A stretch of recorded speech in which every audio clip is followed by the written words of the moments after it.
야곱이 길을 가는데 하나님의 사자들이 그를 만난지라. 야곱이 그들을 볼 때 이르기를 이는 하나님의 군대라 하고 그 땅의 이름을 마나임이라 하였더라. 야곱이 세일 땅 에돔 들에 있는 형 에서에게로 자기보다 앞서 사자들을 보내며 그들에게 명령하여 이르되 너희는 내 주 에서에게 이같이 말하라. 주의 종 야곱이 이같이 말하기를 내가 라반과 함께 거류하며 지금까지 머물러 있었사오며 내게 소와 나귀와 양떼와 노비가 있으므로 사람을 보내어 내 주께 알리고 내 주께 은혜 받기를 원하나이다 하라 하였더니 사자들이 야곱에게 돌아와 이르되 우리가 주인의 형 에서에게 이른즉 그가 400명을 거느리고 주인을 만나려고 오도이다. 야곱이 심히 두렵고 답답하여 자기와 함께한 동행자의 양과 소와 낙타를 두 떼로 나누고 이르되 에서가 와서 한 떼를 치면 남은 한 떼는 피하리라 하고 야곱이 또 이르되 내 조부 아브라함의 하나님 내 아버지 이삭의 하나님 여호와여 주께서 전에 내게 명령하시기를 내 고향 내 족속에게로 돌아가라.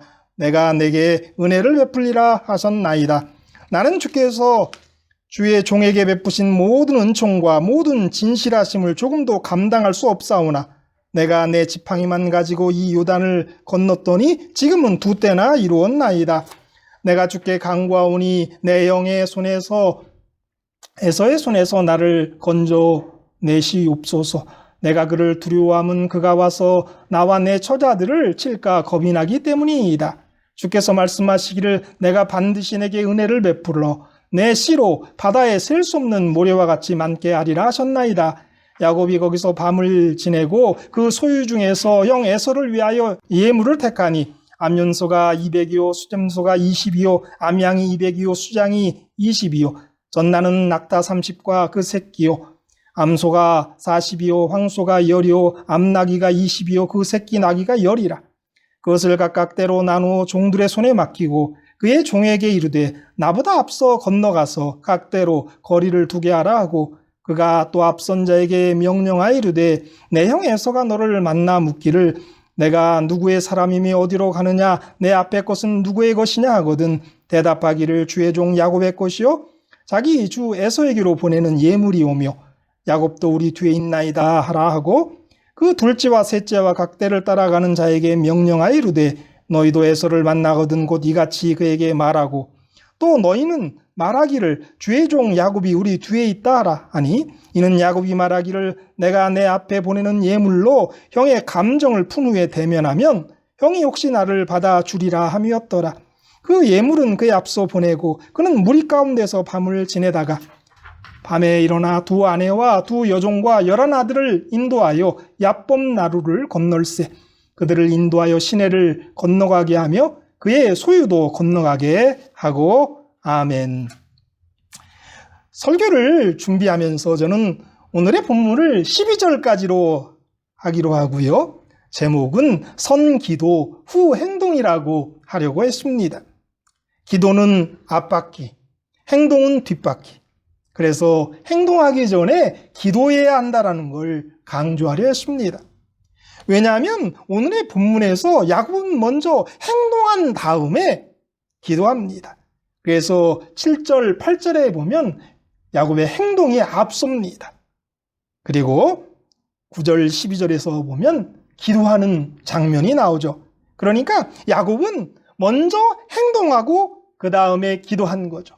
먼저 자기의 모든 사람들과 가축을 두 떼로 나눈 다음에 기도하는 그러한 모습을 보게 됩니다.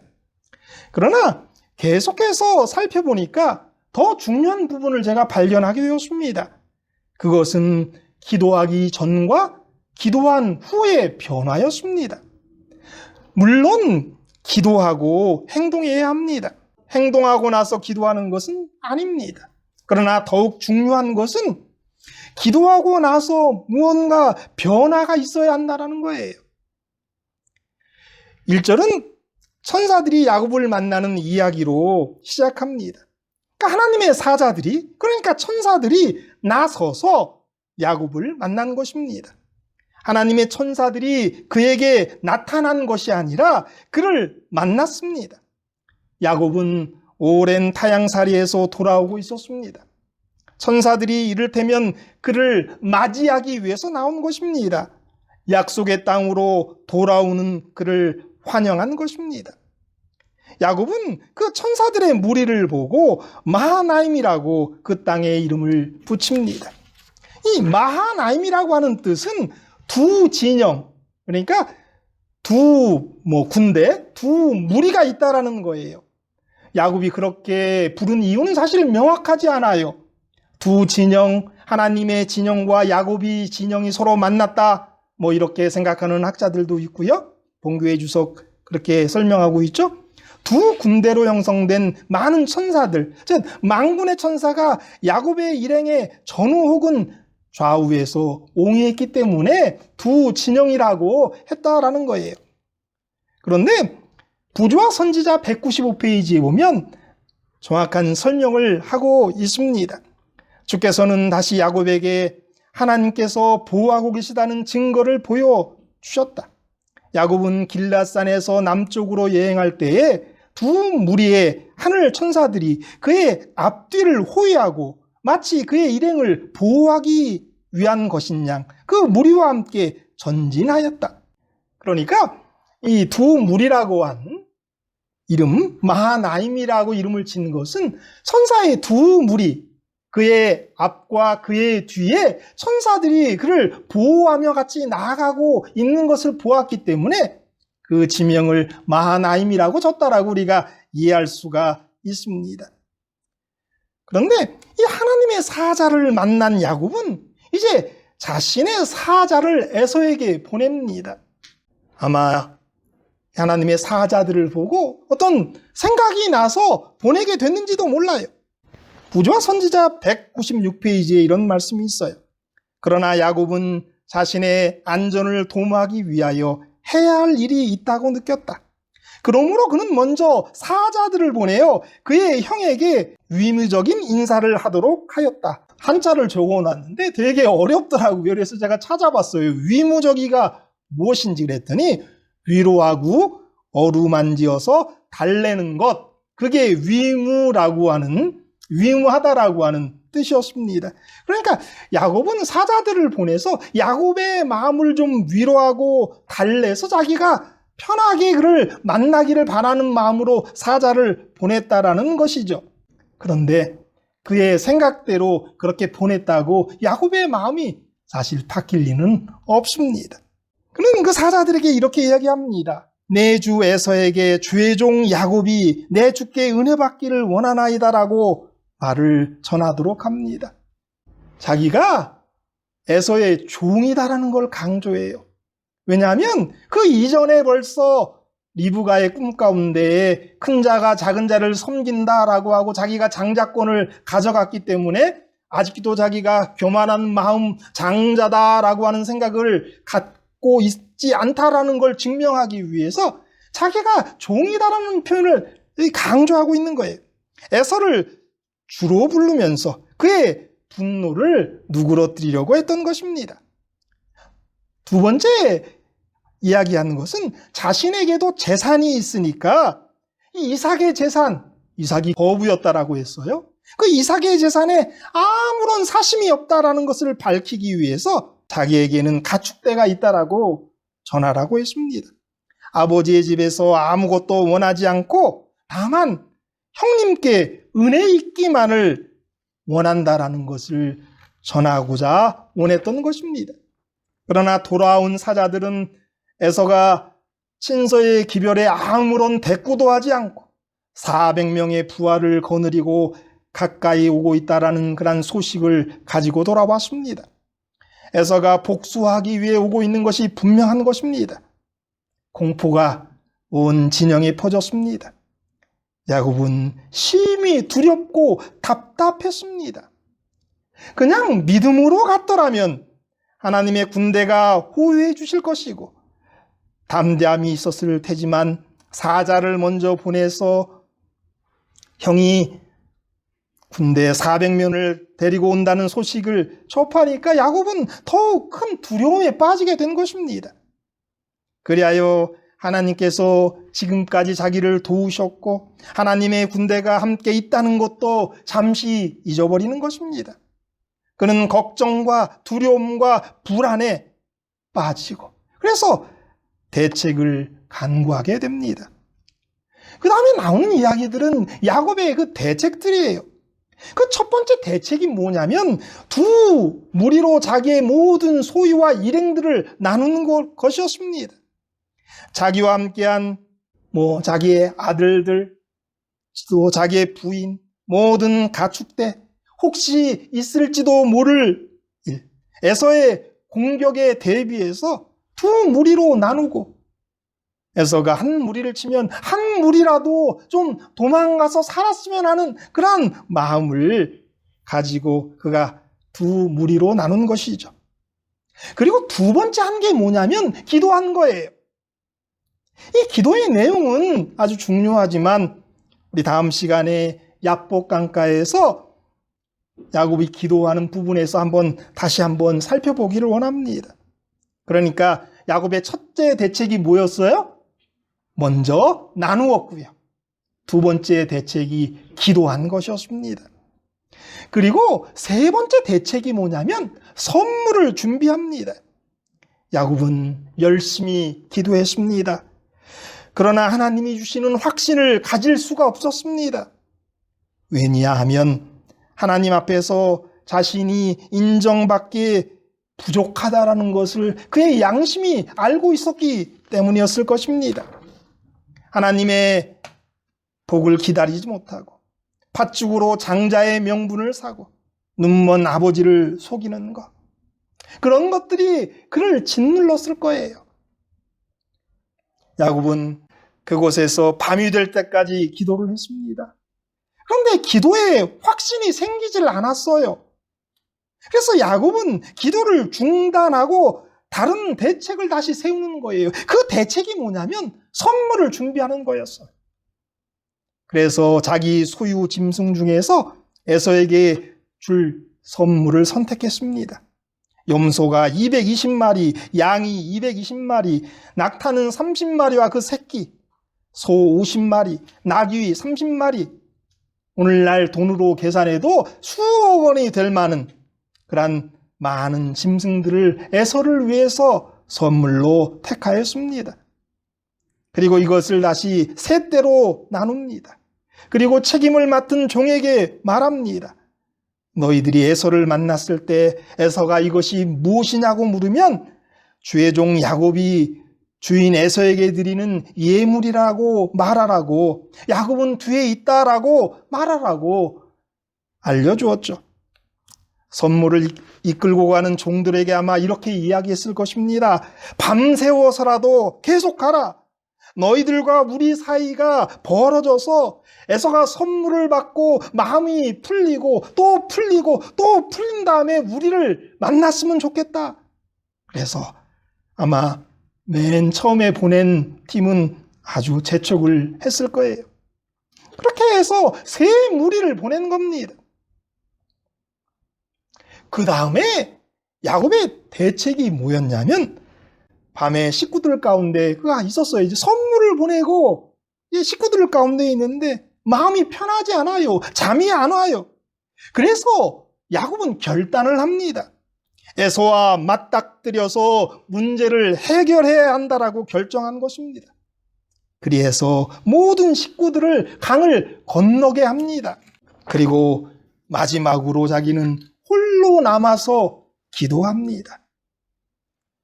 그 기도가 우리가 야복 강가에서 야곱의 씨름이다라고 하는 그런 부분이죠. 우리가 다음 시간에 배우게 될 것입니다. 그러니까 야곱은 나름대로 이런 대책들을 세워요. 오늘 본문 가운데에서 우리가 깨달아야 될 것은 이제 그러한 대책들 가운데에서 기도하기 전과 기도한 후가 무엇이 달라졌는지를 배워야 돼요. 기도하기 전에는 심히 두렵고 답답함이 넘쳤습니다. 그러나 그가 그 첫 번째 기도를 한 후에는 차츰 안정을 찾아갑니다.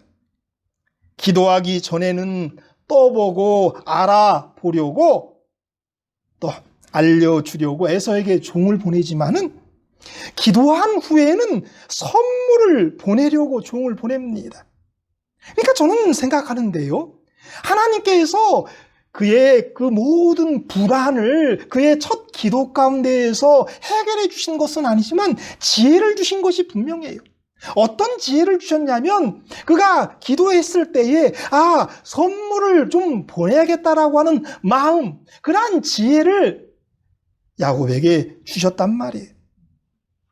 기도하기 전에는 야곱의 자아가 살아 있었습니다. 그러나 기도한 후에는 겸손하게 하나님을 의지하는 모습을 우리는 보게 돼요. 4절 말씀이에요. 그들에게 명령하 이르되 너희는 내 주 에서에게 이같이 말하라. 주의 종 야곱이 이같이 말하기를 내가 라반과 함께 거류하며 지금까지 머물러 있사오며 내게 소와 나귀와 양떼와 노비가 있으므로 사람들을 보내어 내 주께 알리고 내 주께 은혜 받기를 원하나이다 하라 하였더니, 처음에 그가 사람을 보낼 때까지만 해도요, 그는 아직도 그 자기가 있었어요. 내게는 소와 나귀, 양떼와 노비가 있다. 자기가 살아 있었단 말이에요. 그런데 10절에 가면 그는 완전히 다른 모습을 보게 돼요. 우리 하나님께 기도하면서 나는 주께서 주의 종에게 베푸신 모든 은총과 모든 진실하심을 조금도 감당할 수 없다라고 아주 겸손하게 자기의 현실을 깨달은 사람으로 변해진 모습을 보게 돼요. 나는 감당할 수 없사오나라고 하는 이 표현을 직역하면 나는 작다라는 뜻이라고 그래요. 이 작다라고 하는 것은 스스로 주장할 법적 자격이 없다는 것을 이야기하는 거고요. 이 작다라고 하는 것은 자신의 문제를 다른 사람에게 완전히 의지하는 자를 묘사하고 있는 거예요. 야곱은 분명히 에서에 대항하는 주장을 하지 못합니다. 따라서 야곱은 오직 하나님께만 자기의 마음을 드러낼 수 있는 거예요. 그러니까 내가 죄인이고 내가 정말 작은 자다. 주께서 주의 종에게 베푸신 모든 은총과 모든 진실하심을 조금도 감당할 수 없다. 나는 작은 자다. 이렇게 이야기했단 말이에요. 그게 그의 마음인 거예요.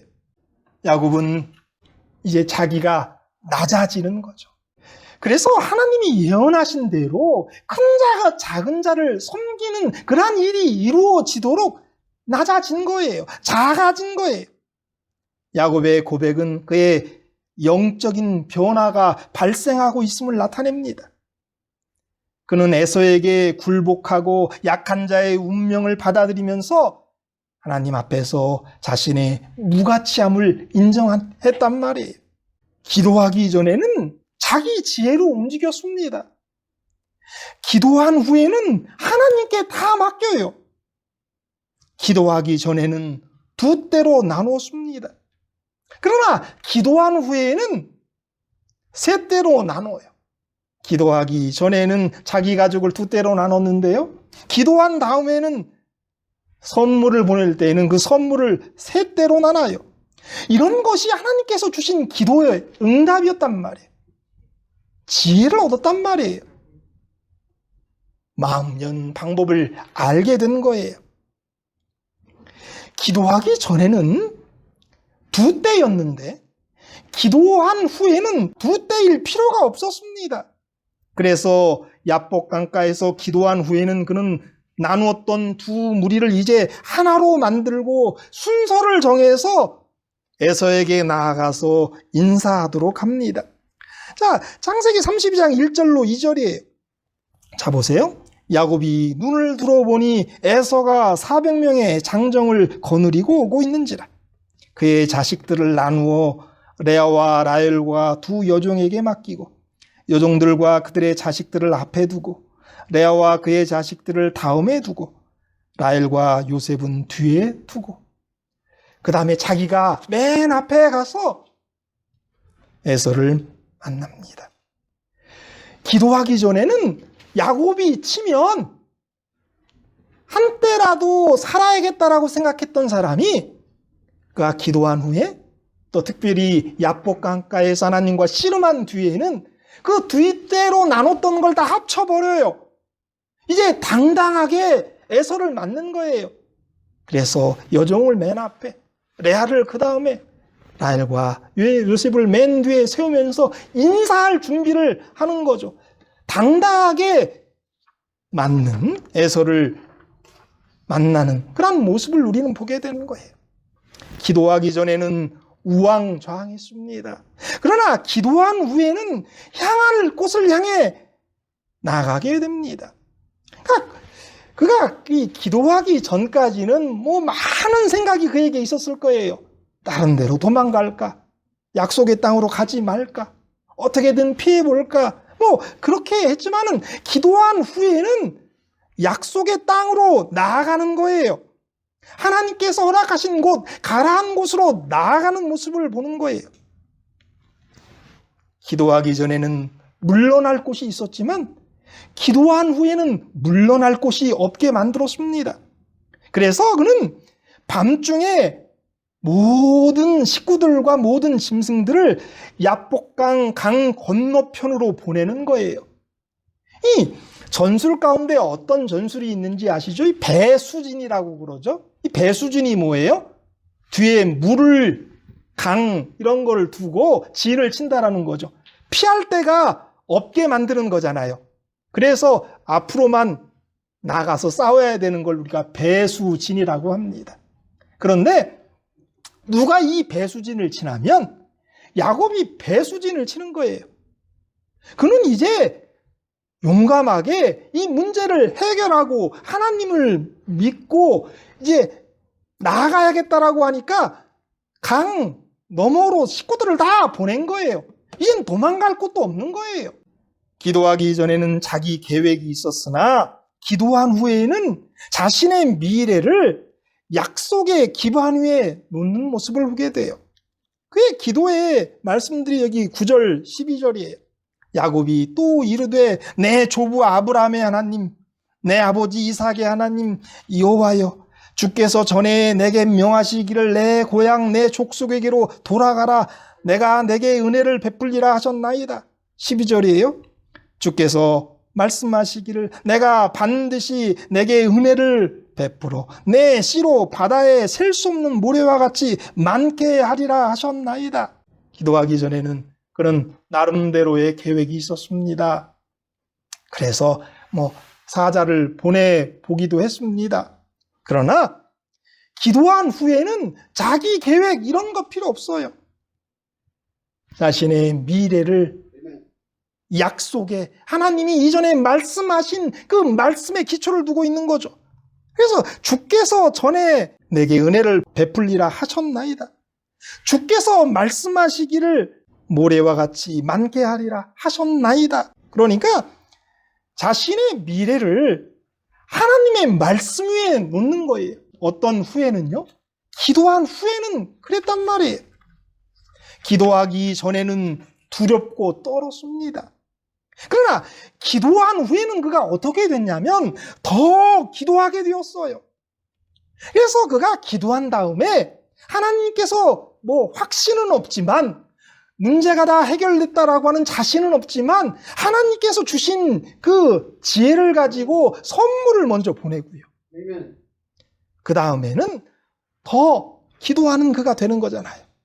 그러니까 기도한 이후에 그가 어떻게 변했냐면 더 기도하는 사람, 철야 기도하는 사람으로 바뀐 거예요. 사랑하는 여러분, 기도하면 이렇게 바뀌어요. 기도하기 전과 기도하기 후의 모습이 이렇게 완전히 바뀐단 말이에요. 성경에 전에는 하고 이제는이라고 하는 말씀이 여러 번 나오는데요. 이런 말씀을 저는 여기에 적용할 수 있을 거다라고 생각해요. 이 전에는 기도하기 전이고요. 이제는 기도한 후예요. 자, 시편 119편 67절이에요. 같이 한번 읽어볼까요? 시작. 고난당하기 전에는 내가 그릇 행하였더니 이제는 주의 말씀을 지키나이다. 기도하기 전에는 그릇 행해요. 그러나 기도한 다음에는 하나님의 말씀을 지킨단 말이에요. 에베소서 5장 8절이에요. 너희가 전에는 어두움이더니 이제는 주 안에서 빛이라. 빛의 자녀들처럼 행하라. 기도하기 전에는 어두움이에요. 모든 게 불확실해요. 그러나 기도한 이후에는 빛이 있는 것이죠. 빌레몬서 1장 11절이에요. 그가 전에는 내게 무익하였으나 이제는 나와 내게 유익함으로. 기도하기 전에는 무익해요. 그러나 기도한 후에는 유익한 사람이 되는 거예요. 하나님의 사업에 그런 사람이 되는 거예요. 베드로전서 2장 10절이에요. 너희가 전에는 백성이 아니더니 이제는 하나님의 백성이요. 전에는 긍휼을 얻지 못하였더니 이제는 긍휼을 얻은 자니라. 기도하기 전에는 하나님의 백성이 아니에요. 그러나 기도한 후에는 하나님의 백성인 겁니다. 기도하기 전에는 긍휼을 얻지 못하지만 기도한 후에는 긍휼을 얻는단 말이에요. 베드로전서 2장 25절이에요. 너희가 전에는 양과 같이 길을 잃었더니 이제는 너희 영혼의 목자와 감독 되신 이에게 돌아왔느니라. 기도하기 전에는 길 잃은 양이에요. 그러나 기도한 후에는 목자장이신 예수님께 돌아온 양이란 말이에요. 그러니까 기도하기 전하고 기도한 후가 얼마큼 변하는지 우리는 여기서 보게 되죠. 사랑하는 여러분, 기도하기 전 그리고 기도한 후가 변하게 되기를 간절히 바랍니다. 제가 창세기를 연구하면서 계속 느끼는 것은 제가 계속 같은 설교를 하고 있다는 거예요. 특별히 믿음의 열조들의 이야기를 시작하면서 강조하는 것은 계속 똑같은 것들이에요. 기도하고 행동해야 된다는 거죠. 기도로 준비해야 되고 기도하고 말해야 하고. 그런데 이게 신앙의 가장 기본적인 것 같아요. 이게 가장 중요한 거예요. 그러니까 똑같은 얘기가 나갈 수밖에 없어요. 4,000년 전에 믿음의 열조들도 그렇게 살아야 했고 오늘 우리들도 그렇게 살아야 하는 거예요. 그런데 그만큼 더 중요한 것 하나를 발견하게 되는데 그게 뭐냐면 기도한 후가 달라야 한다는 거예요. 완전한 기도의 응답이 아닐지라도 조금씩 우리가 기도한 후에 하나님께서 우리에게 주어주신 그 지혜를, 그 말씀들을 우리의 삶에 적용하면서 더 확신으로 나아가고 더 기도로 나가야 한다는 걸 배운 거예요. 사랑하는 여러분, 정말 중요한 것은 기도하기 전과 기도 후의 변화인 것입니다. 제가 이 주기도문을 하면서 몇 번이고 강조했던 말씀이 이 말씀이에요. 근데 오늘의 말씀이 바로 이 말씀인 것 같아요. 자, 같이 한번 읽어보겠습니다. 시작. 기도한 후에 더 나은 사람으로 일어나는 사람은 기도를 응답받은 사람이다. 조지 메레디스라고 하는 사람이 한 얘기예요. 기도한 후에 더 나은 사람으로 일어나는 사람은 기도를 응답받은 사람이다. 저와 여러분에게 이후에는 기도하기 전과 기도한 이후가 야곱처럼 완전히 달라졌으면 좋겠어요. 기도한 다음에 모든 문제가 해결되지 않아요. 그러나 기도했을 때 우리가 우리의 필요한 만큼의 사랑과 필요한 만큼의 지혜를 우리에게 먼저 주셔요. 그러면 그걸 우리가 행동으로 옮기면 되는 거예요. 그리고 기도한 후에는 어떤 사람이 된다고요? 더 기도하는 사람이 되는 거예요. 그래서 야곱이 더 기도하는 사람, 밤새워 기도하는 사람, 문제를 해결하는 사람, 죄를 용서받는 사람, 그런 사람이 된 다음에 에서를 만나게 되어서 그 만남이 우리 하나님의 뜻 안에서 화해가 이루어졌단 말이에요. 그러니까 기도한 다음에 우리 하나님께서 우리에게 주신 그 은혜와 지혜를 우리가 실천하고 또 기도하고 또 해결을 보고, 그래서 우리의 모든 문제가 기도 후에 해결되기를 간절히 바랍니다. 사랑하는 여러분, 기도한 후에 더 나은 사람으로 일어나시게 되기를 바랍니다. 기도한 후에 더 기도하시는 사람 되기를 바랍니다.